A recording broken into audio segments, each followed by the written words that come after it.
सभी विकास के मुद्दों को लेकर चर्चा हुई। जिस तरह से आपने देखा लोकल ट्रेन को लेकर उन्होंने चर्चा की कि मैक्सिमम जो है एसी ट्रेन्स होगी, लेकिन जो सेकंड क्लास होगी उसका टिकट का भाव नहीं बढ़ेगा।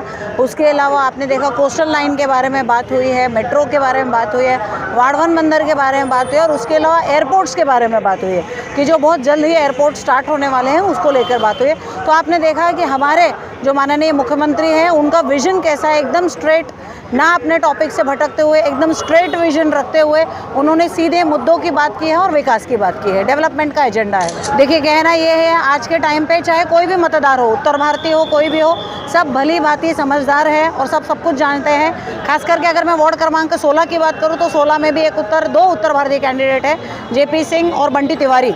और उसके अलावा अगर मैं आपसे बात करूँ पूरे वसई विरार क्षेत्र की, तो भारतीय जनता पार्टी ने 19 उत्तर भारतीय कैंडिडेट दिए। और रही बात, वोटर समझदार है, वोटर को सब समझता है।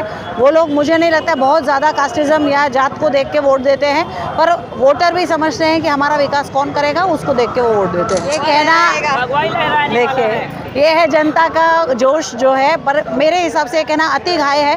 परंतु दिल की इच्छा ये है कि पूरे वसई विरार इस बार भगवा में हो और पूरी तरह से भगवा गुलाल उड़े इस 16 तारीख को। और आप देखेंगे जल्लोष किस तरह से होगा।